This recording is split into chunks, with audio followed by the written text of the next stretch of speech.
Breaking news, folks. We've just had a fiery response from Israel's Prime Minister Benjamin Netanyahu to the UK's decision earlier today to officially recognise the state of Palestine this September. And unless Israel pulls off a major diplomatic pivot, things are about to get properly messy. Israel's being rocked by a scandal involving its former top military lawyer, a leaked video, and a right bizarre chain of events. We'll be diving into those Middle East headlines in a sec. Throw this up on your screen. This one's straight from Fox News. Breaking: Israeli Prime Minister Netanyahu orders immediate and powerful strikes. It was just past 2:45 p.m. yesterday when the world's eyes locked on Jerusalem. But no one expected the political earthquake that was about to rattle London.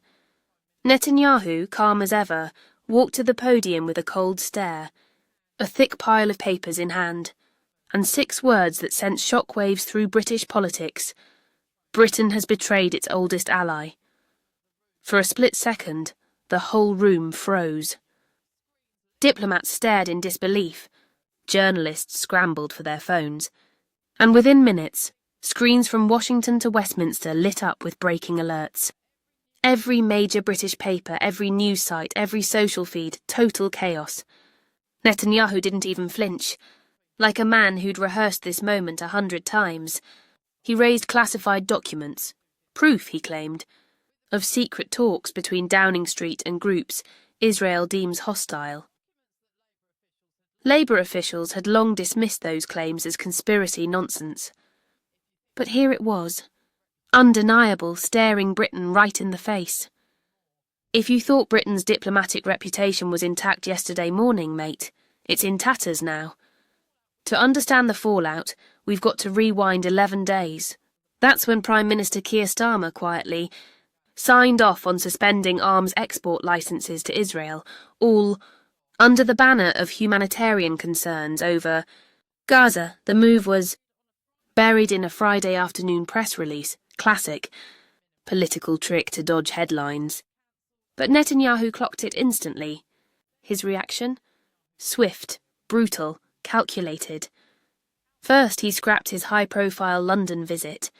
Then, he booted 3 British diplomats out of Tel Aviv. But the real bombshell dropped when he went public, revealing evidence of secret labour negotiations with Palestinian organisations that Israel brands as terrorists. Standing firm behind Israeli flags, Netanyahu's voice cut through like a blade. For decades, British soldiers fought beside us against terror, and now your government stabs us in the back, not in private, not through diplomacy, but through betrayal. The impact was immediate. Washington questioned whether Britain could still be trusted as a NATO partner. Paris and Berlin stayed silent, a silence louder than any rebuke. Senior Foreign Office officials compared it to the Suez Crisis of '56. One veteran civil servant told reporters it felt like watching a car crash in slow motion. Everyone sees the disaster coming, but no one can stop it. Meanwhile, back home, veterans were livid. Colonel David Harrison, ex-parachute regiment, dropped a viral video that spread like wildfire. Dressed in full uniform, medals gleaming, he spoke with raw fury. "We bled together. We died together. And now Starmer spits on our sacrifice to appease those who'd destroy everything we fought for." His words hit a nerve. Every share, every comment fueled the outrage. And it wasn't just veterans. Ordinary citizens were fuming.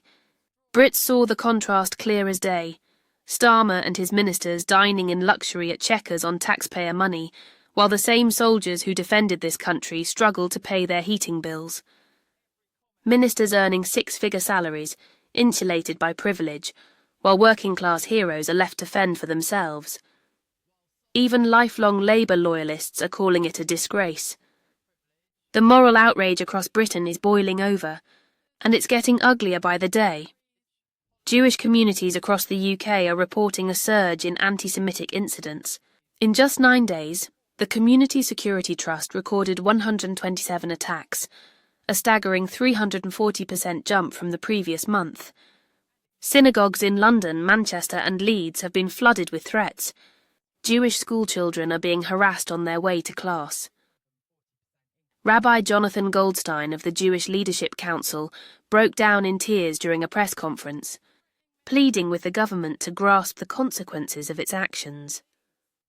The Jewish Chronicle ran a chilling headline, "Betrayed Again." Its editorial branded Starmer's move a stain on Britain's moral conscience, damage that could take generations to repair. Polls confirmed what everyone already felt in their gut. A staggering 89% of British Jews have now lost faith in Labour to protect their interests. And then came the bombshell no one saw coming, King Charles, breaking decades of royal neutrality. The monarch himself stepped into the chaos. At a private reception for Commonwealth ambassadors, he issued a statement stressing Britain's moral duty to stand by its allies. "When we abandon those who stood with us in the dark, we abandon ourselves," he declared, his tone firm, every word deliberate. Palace insiders revealed the king personally oversaw every draft, making sure not a single line was wasted. Even Prince William reportedly urged him to speak out, warning of the national stakes. Within hours, the ripple hit the markets.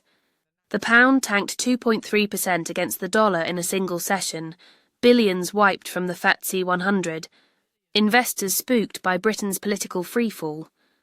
Tech firms with Israeli partners started rethinking their London HQs. Defence contractors quietly scoped out Dublin and Warsaw as alternatives. Rolls-Royce called emergency meetings over defence projects, possibly leaving British soil, a proper nightmare for the government. Union bosses, usually solidly behind Labour, went spare. Sharon Graham from Unite blasted Starmer for gambling away workers' livelihoods for a bit of political theatre. Social media went absolutely mental.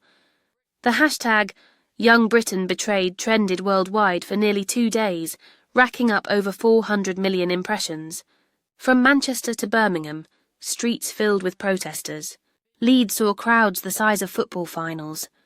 Vigils, rallies, chants were at the lot, and the numbers back it up.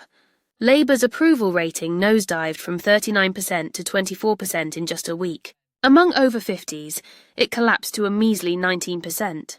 Even Labour's die-hard base is cracking. Constituency offices are getting hammered with furious calls, cancelled memberships, and MPs muttering about mutiny. Inside Number 10, it's chaos.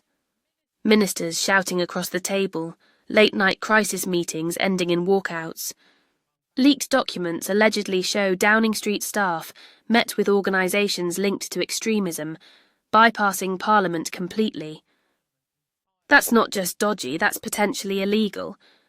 Former Attorney General Geoffrey Cox is now demanding a full parliamentary inquiry, warning of possible breaches under the Terrorism Act. Meanwhile, Nigel Farage has seized the moment like a seasoned pro. His speeches are going viral, hammering home a message that's cutting through the noise. We stood with our allies. We kept our word. We defended democracy. And now this lot betray Israel and apologise to those who destroy us, he roared, voice rising with conviction. And it's working. Reform UK membership is surging. Donations are flooding in. Farage's approval ratings are through the roof. The Conservatives are holding steady, but Labour? They're teetering on the edge of political collapse. For the first time ever, a party barely 6 years old might actually have a shot at power. Drop your thoughts in the comments below. We read every single one. And make sure you hit subscribe, because in our next video, we'll expose the leaked documents that reveal exactly what Labour's been hiding. This evidence could rewrite British history and change who really runs London.